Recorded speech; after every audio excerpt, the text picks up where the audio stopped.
Welcome to the Level Up Artist Podcast, where we demystify the creative process and exchange ideas with career-minded artists. We are your hosts, Adriana May and Daphne Sanders. We're two emerging artists sharing forward the advice and business lessons we have learned along our journey. So if you're not already, please go ahead and subscribe. This will help other creatives like you find our podcast, and you will be notified when we launch a new episode every Tuesday. On today's episode, we're going to be talking about a very timely topic for both Adriana and I and a lot of other artists that we've talked to, especially as we're going into the new year, really kind of getting our feet deep in new series that we're working on, new ideas that we have. And it seems to be kind of a focal conversation about scaling your work, either wanting to create smaller pieces, wanting to scale up your work. And it really has brought up a lot of topics that we wanted to share today on things that you have to consider when you're scaling up your work. Because a lot of the time, especially as artists or creatures of habit, you might get used to working in a specific size, a specific orientation. And so anytime you really make a change to that, it's bound to bring up issues that you've never thought of before. Yeah, absolutely. And as it so happens for a lot of people, especially when you're starting out, you might be limited to smaller sizes that perhaps fit on your kitchen table or, whatever little corner of a room or a desk you can get a hold of. So for a lot of people, this might be somewhere around the size of a regular printer sheet of paper. So 8.5 by 11, a little smaller, a little bigger. But as it so happens, there are some considerations, some limitations, some challenges, and some exciting things happening too. Whenever you decide to break away from that specific space that you're in or that size limitation that you're in, and either choose to go smaller or choose to go bigger. And then with that too, we'll kind of put a caveat in here. 8.5 by 10, might seem big to someone or small to someone. It's all relative. Right. I can tell you from my experience, starting out for me, a 20 by 20 or 24 by 24, back in the day, that felt huge. That felt like it was a mural. Now I look at it and I'm like, that's like medium size, if that, And I'm like, anything above 6 feet is big for me now. And who knows, that number will keep moving up. But that may look different for each and every one of you. But it's nice to kind of look to see what you're currently working on. So perhaps to look, if they're in your studio, in your home, wherever you have them at, take a look at kind of like what you've been doing in the last 6 months and see if you can identify if you're staying within a specific range. Right. And I think to see what it looks like. Yeah. And I think that brings up like the perfect point first, like consideration when you're looking to change your scale, especially for, at least I think a lot of people think of, oh, well, I want to scale my work. They think of going bigger, and there's a power that comes with having big artwork. The impact that can have for the viewer shifts. But the biggest thing I think why people might not necessarily start with a 6-foot canvas for their first piece is space limitations. Mm-hmm. And so if you're choosing to say, okay, normally I work around 10 inches or 12 inch for my pieces, I want to scale up to 6 feet. The first thing that you have to think about is, okay, do you have a room where that 6-foot canvas or panel or whatever substrate you use, do you have a room where you can work on that? Do you have ceilings that can accommodate for that? So from the process of making the work, but also then storing the work after the fact, that's a huge thing to consider when you're looking to maybe take on either one large piece or a series of large pieces. That can be a very realistic limitation if you are keeping all of your art supplies in an art caddy in your living room, and understanding that there may just be ebbs and flows based on what is logistically possible for where you are in the process right now as to what that scale can look like. Or you may have to get a little creative with, okay, understanding where you are, the scale that you normally work out or work at, the storage that's available to you. What are changes that you may have to make to your process logistically to accommodate for this new larger work? Yeah, and that actually brings up a good point and leads me to another one that I feel like a lot of creatives might get hung up on, especially in the starting phases, and or if they're trying to go perhaps much bigger than where they are, that Mhm. 2-ounce tube of golden paint that perhaps, let them do 10 smaller paintings. Now in a larger painting, depending what scale we're looking at, it's barely even a blip in the canvas. So something to really consider is both with the substrate itself and with the paint itself that perhaps you're using, is whether or not, especially if it's the first time you're trying to go bigger and you're still trying to get the hang of it, and or it's just too intimidating in terms of using your usual stuff and what it would cost you, if perhaps you could find some alternatives. So let's say instead of getting a giant canvas right off the bat, maybe you just get a piece of wood, literally a plywood, and you paint on that to test out, what it would feel like to paint bigger. And then Right. instead of using your regular expensive fine art paint, especially if you're going with an alternative substrate like that, you could either use still artist grade paints, but perhaps something a little bit on the cheaper side of things, like a Liquitex Mhm. Basics. So we're not talking kit level, still at least art student level. Um, and or some people use house paint. Now, I'm not saying I would honestly recommend these if you're going to sell them to Right. collectors, but More so perhaps for to practicing. practice. Yeah, yeah. Now, if you're at the level where you're like, okay, I do want to work bigger, but I do want to have it for sale, then at that point, perhaps the alternative would be, okay, instead of a heavy cradled wood panel, could you do a lighter canvas, right? Which will cost you Mhm. less. Or perhaps can you do it on watercolor paper and then mount that onto the panel if the painting works out? Right. If not, you can cut it up and do collage or make smaller paintings, right? You never know. Doesn't go to waste. And then another alternative in terms of the paint itself is perhaps you have some of the, again, still artist grade. You don't want the cheapy kid stuff, but say artist grade, perhaps a little bit more economical in the background layers of your painting, and then leave the good stuff for the top layers. So Yeah. that way you still save some money, but there's no issues in terms of longevity of the work or light fastness or is this going to Right. peel off and crack. There's none of that because it's still artist level. So those are just some things, but I know it's one of those things that some people are like, well, this small canvas to paint it, materials, everything cost me $20. If I go that big, now I'm looking at $150. But as career-minded artists, I would like to remind you, you also get to charge a heck of a lot more for the bigger ones. Right. So Exactly. balance. Yeah, so perhaps Exactly. yeah. And especially when thinking about like, yes, it might feel like, okay, I'm normally working on I work mainly in squares, which is why we're talking in squares. I know Adrienne does as well for some pieces. So like a 1 foot by 1 foot panel, then you think, okay, I'm gonna double the size and make a 2 foot panel. Well, no, you're actually doing 4 times the size when it Mhm. comes to material and surface area that you're covering. So even though understanding like how much you're scaling up by, where price point wise you can charge substantially more for it. And like you were saying, understanding that as a career minded artist, yes, it is more upfront cost. Yes, it can feel like more risk. But just like all those wonderful examples you said, there are alternatives to maybe cutting the cost or minimizing the risk when you're first starting and experimenting and playing, because there are other logistics that you're going to have to work through that you probably won't get right on the first try, or there'll be issues that come up that you really didn't think about.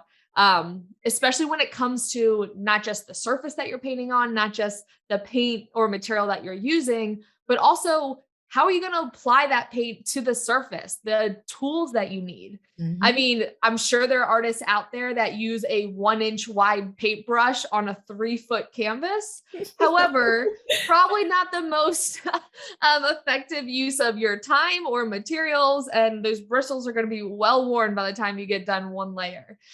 So understand that you're also going to have to invest in larger tools. If you use palette knives, you're going to get different effects with, let's say, a 6 inch palette knife on a 1 foot painting than you would on a 6 inch palette knife on a 3 foot painting. Mhm. So understanding also limitations of tools too. You might not be able to get the same mark simply scaled up 4 times the size, even if it's a tool that's scaled up 4 times the size, because your gestures, your strokes are going to be different, which also brings up the idea of just like your physical human body process of creating the work is going to change, which I think is, in the beginning, you can maybe feel like that's a hindrance because you want to just, okay, take this 1 foot painting and blow it up 3 times the size, but that might not be directly transferable. Plus, there's also the physical limitations of making sure that like you're physically healthy. If you work on super large scale, especially if you work on the floor, you might be doing some deep lunge squats to get this huge stroke across the panel. So making sure that you're either well stretched, or if you're going smaller in scale, making sure that, okay, these little repetitive strokes that you're doing on a 4-inch panel might get hand cramps. You might need CBD oil, all these like artist work hazards that you might have to think about, and how that affects your process too. So another one to think about is production time to complete a piece. So while it might take you a few days to work on a few small ones and knock them out, a big one might take you a month, 2 months, who knows? So it actually goes, without going into the weeds, because we have episodes about managing your time and scheduling, blocking your time. But it actually brings up the question of how you're going to balance your time. Are you only going to work on this big thing that you want to focus on, or are you going to make some smalls and bigs at the same time?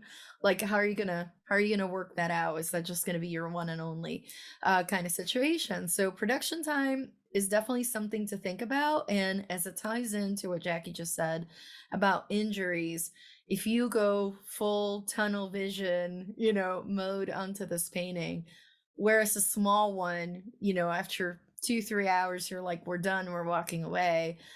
A small one or a big one with the range of motion, those same amount of hours may actually expend different amounts of energy. So you might actually be like exhausted, like you were running a marathon, for the same amount of time that you would have spent on a small one sitting up on a desk, as opposed to a big one that's tacked onto the wall, or perhaps, like you said, if it's on the floor.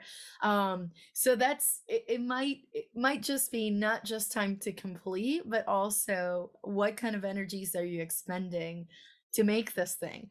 So that's definitely something extremely important to think about. Which actually, that also leads to display, like, and storage. Well, actually, like, tacking back onto the storage part a little bit. So depending on what you're doing with these things, right? And how big we're talking, because we're only talking, say you're going from an 8 by 10 to a 24 by 24, which seems really large, but in the grand scheme of things, in a normal sized bedroom, it's not that big, versus a 6 footer, which we're giving examples of as well. So the question becomes, depending on how you present your artwork, what kind of display options are available? Do you have a studio? Are they all at home? Mhm. Um, where are you going to put them up, at least for taking pictures, or where are they going to stay until they sell? So it's display and storage become extremely important. And then, kind of like we were doing before, talking about some alternatives, it becomes kind of like we said, are you going to do this on paper? Because that's a heck of a lot easier to store. Are you going to do this on raw canvas, which you can just roll up, instead of a big canvas that has to stay assembled all time, so to speak? So it's like thinking of those different alternatives. Also, how are you going to present them? On the studio, are you going to put magnets up on the wall and then just magnetize and have your paper works on paper shown that way? Or are you going to frame them? Are you going to mat them and put them in baggies? It's a lot to So think many about. options. Yeah, yeah. And I don't want anybody to get overwhelmed, but perhaps with all of this, part of the conversation becomes, you know, how can you perhaps do it gradually so that it doesn't feel too extreme and too overwhelming? Which, of course, we can't forget about, depending what your style is like, does it actually translate bigger? And Right. perhaps the only way to really know that is if you take it one step at a time. How does this mark look twice as big, 4 times as big, 10 times? And can I do it with the same range of motion, or it's just not physically possible? What do you do instead? So, ooh, Yeah. it's a And lot to think about. yeah, and I think that brings up a good point, because it is one of those at least from talking to other artists, especially ones in our level up artist membership, this is a huge conversation. But if you're consciously choosing to change the scale of your artwork, clearly you're already career minded. Clearly you already envision maybe a series or even just a direction that you want your work to go. So you're making that conscious choice. And so all of these factors then become the ripple effect of decisions that you need to make after making that choice. So we're just trying to give our listeners kind of like a heads up of things that they may be facing during the process, or maybe even giving a solution as to why they may be not connecting with the creative process as soon as they scale bigger, because it's a new chapter and a new process that they have to get used to. And so there really are, from talking to other artists, kind of two mindsets that I've found artists go into. Some people are either like, okay, I'm going from a 12-inch painting directly to a 6-foot painting, and they need that extreme shift because it forces you to become a beginner again in your process. They like being super uncomfortable or having no expectations, because of course going from that small scale or smaller scale to a super large scale in comparison, of course it's going to have to reset everything, and that's what feels right to them. Versus other artists may prefer, like you mentioned, Adriana, to do it incrementally. Well, what happens if I start at 10-inch? Well, then how does 12-inch feel? What about 18-inch? What about 24? And they need that gradual escalation of their work rather than going from a 12-inch to a 6-foot.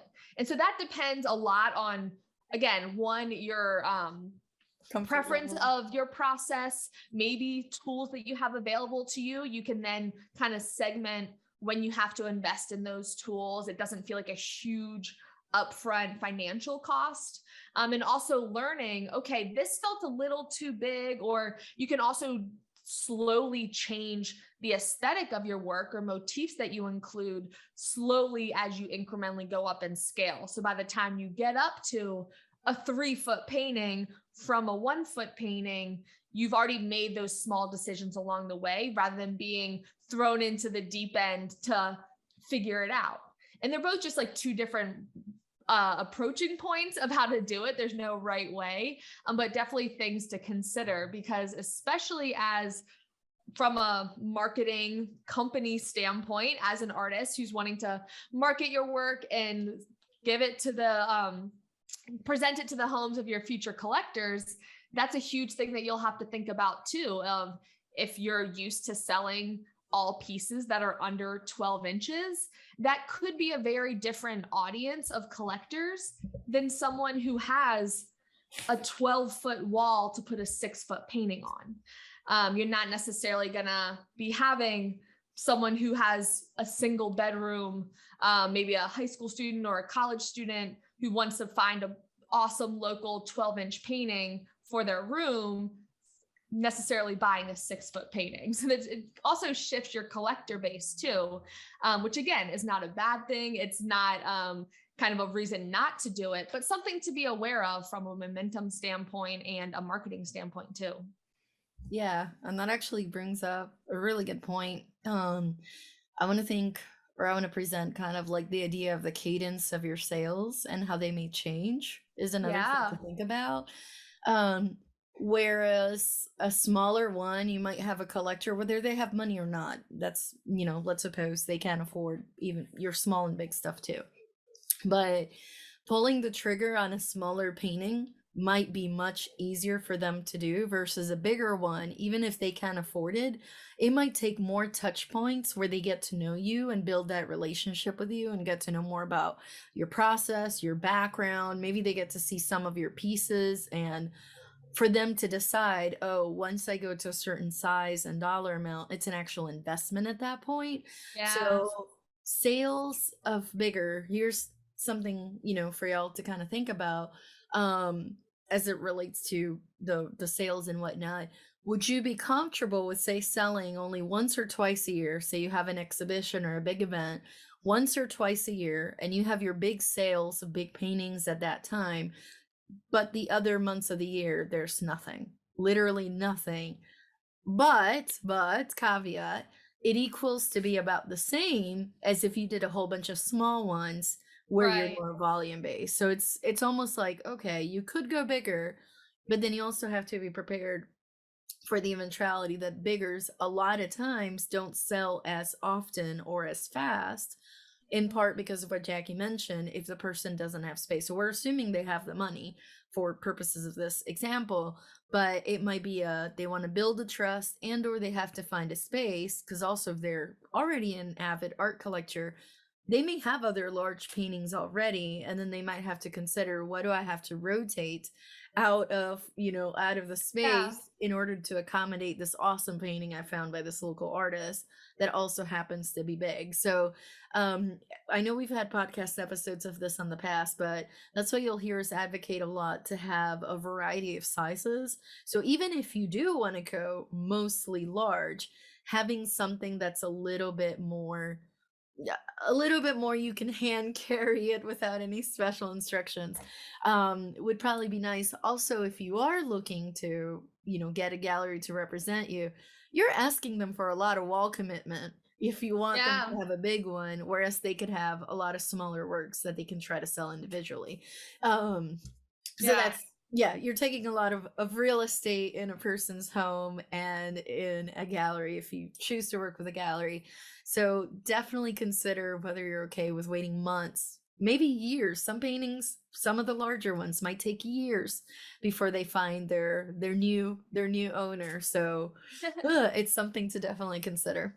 Yeah, and I think that's the biggest thing of making sure that it is that conscious shift, because especially as you're preparing to scale up or scale down your artwork, that's something that you have to think about of juggling multiple sizes at one time, and maybe even potentially different styles, is one thing we've talked about in the past as well. But if you think about, okay, I'm going to create this handful of pieces that are under, let's say, 18 inches, and these handful of pieces that are over 3 feet, those could be, like we've talked about in this episode, these could be very different processes, different tools, different styles, how you approach your creative process. So understanding that it will require that mindful shift in order to balance both things. And I wish we could provide the blanket solution for how to ease that process, but it really is different for everyone.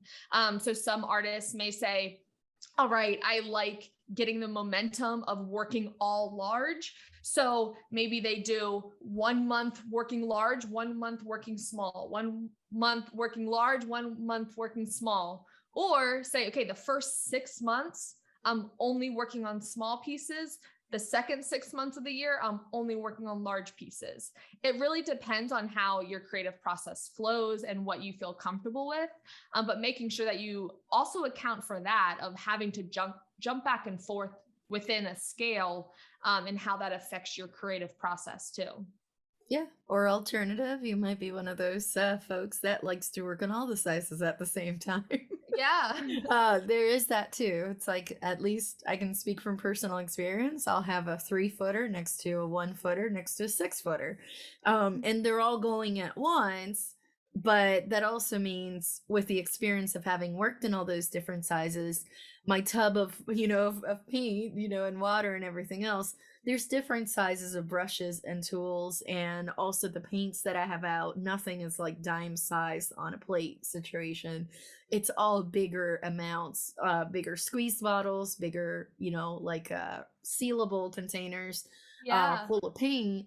Because obviously, if you're going to go bigger, again, going with a little 2 inch tube situation, it's really not going to help you. So, kind of like we were talking about, you have to scale up pretty much everything. And again, we're talking mostly scaling up as opposed to down. Right. There's still an adjustment, so you still need to change the size of those brushes and enjoy that it lasts much longer. But it is definitely a different process if you're like 3 inches away from a little piece of paper versus being several feet away from a giant piece.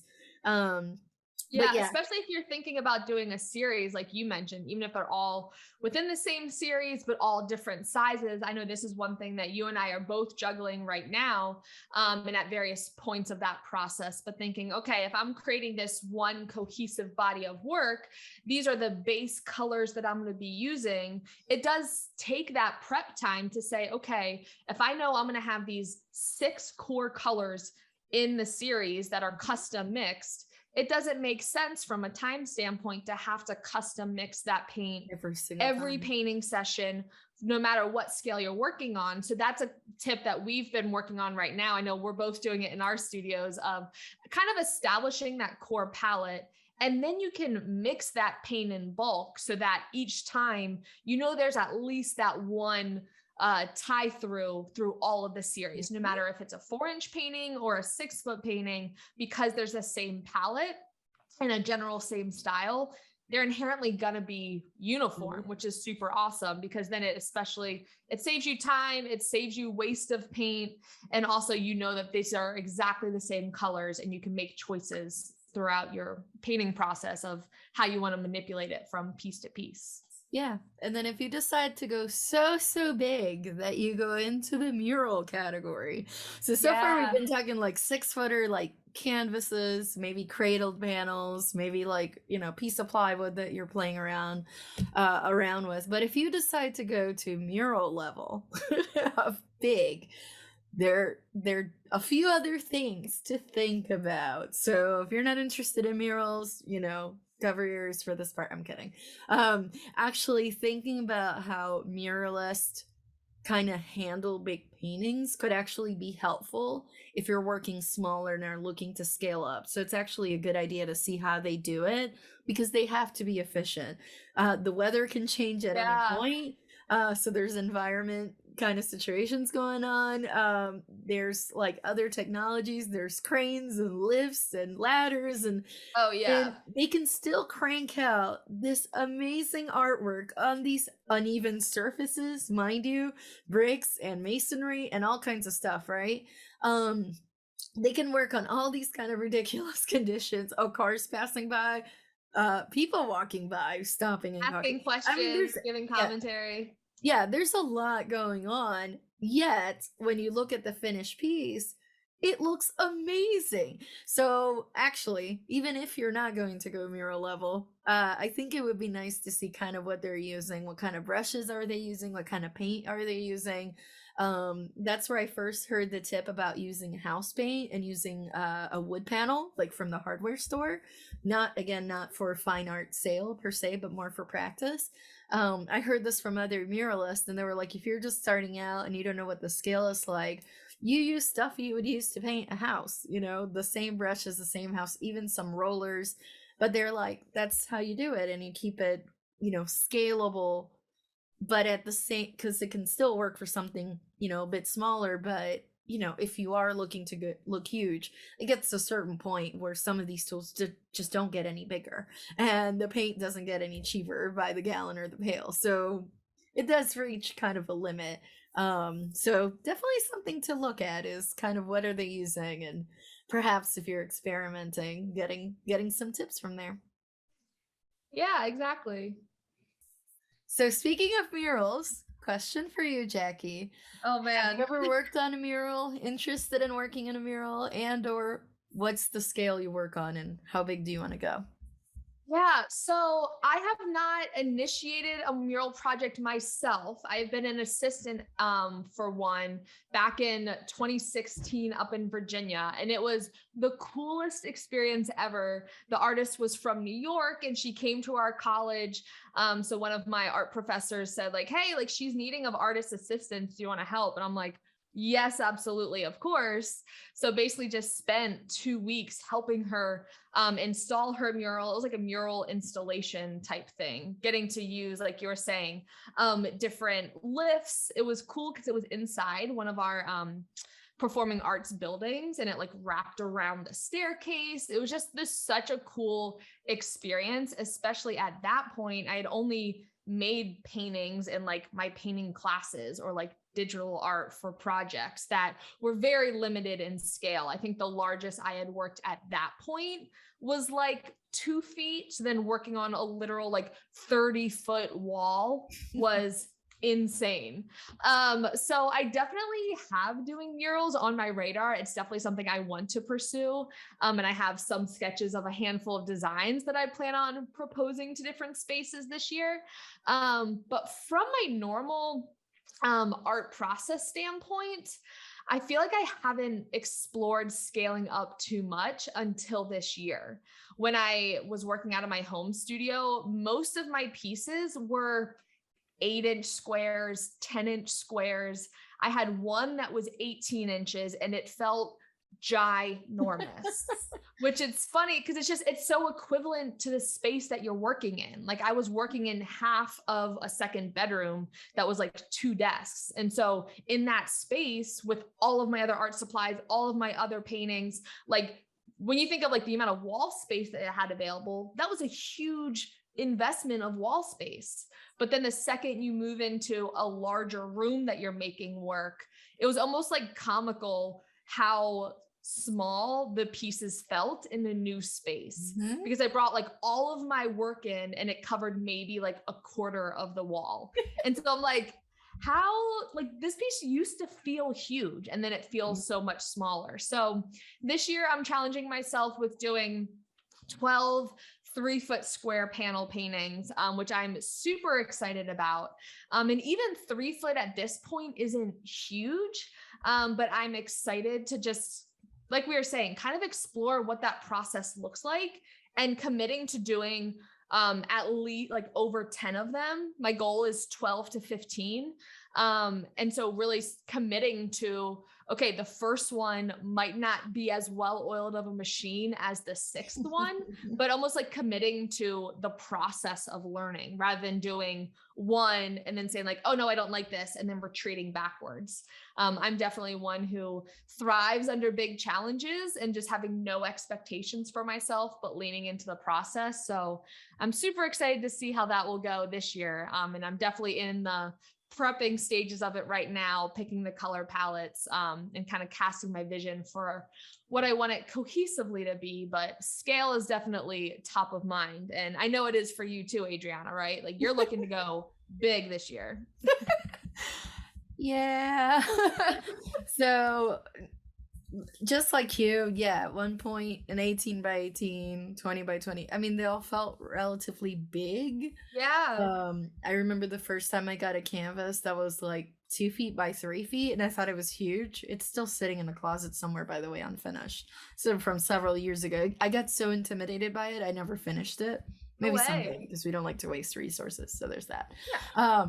That thing's gonna get painted over, so it's gonna happen. But up until just a few years ago, yeah, I would say up to 2 feet, maybe 3 feet was the biggest, and that felt huge. I have been scaling up. I did a commission last year, which was my biggest one yet. And when it was installed, I think it's about 8 feet wide, and that felt absolutely gigantic. Absolutely gigantic. It was ridiculous. It was 3 canvases lined up and spaced out. But it like the energy with it is so different, and the movements, and I really fell in love with it. So I've kept going bigger and bigger and bigger. So one of my missions for this year is doing at least 12 giant paintings or very large paintings. I think the smallest one is 3 feet by 4 feet, and I do have some 6-footer canvases, 6 of them. Basically, I gave myself a goal. If I do one big one a month, it's sustainable, and I can still do smalls and medium-sized ones and tiny ones too, at the same time. So I've already done one big one, and now we're gonna see what this month is gonna bring, and so on and so forth. But I am looking to go much bigger. I have some mural proposals in the works. We're just waiting on funding So at this point. exciting. So exciting. The biggest, I don't want to jinx it, so I won't give too much details yet until there's signatures and deposit made, but one of them is about 12 feet high and about 150 feet wide, which is absolutely ridiculously big. I know, Amazing. I like, when I saw the space, I'm like, "You want me to paint what?" Like, this thing is huge. So one thing I have been doing with my process, if it helps, is I've been kind of modifying ever so slightly what my painting process looks like and adapting or incorporating, I should say, a little bit more of technology into my creative process so that when I go to a client and I say, "You have this giant wall, I'd love to make something on it," whether it's like a participatory piece, so there's more people involved, or it's just me, or it's something we're going to get printed and laid on, or it is straight up, brushing and rolling kind of situation. It's so much easier to do it digital and then adapt that digital image onto whatever the Yeah. space looks like so that they can envision it, as opposed to spending gazillion hours doing something on paper that then you have to scan, that then you need to digitize in order to actually do a mock-up, unless you do a drawing kind of like old school architect style, right? Where you do the Yeah. drawing of the space and then the image in it. But what if the space changes or that like project didn't go through? You've just Can't wasted this adapt it. proposal and all the time on it. If you have it digital, you take the same image and you can put it on another building like this. Yeah, that's So true.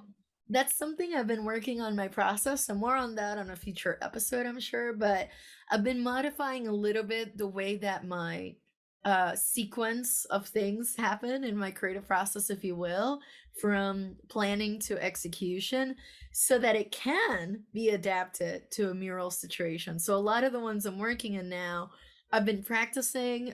Jackie and I, we both did a mural project for the town of Garner, which we talked about in another episode. Um, so that was great practice towards that. Yeah. Those were portable, if you will.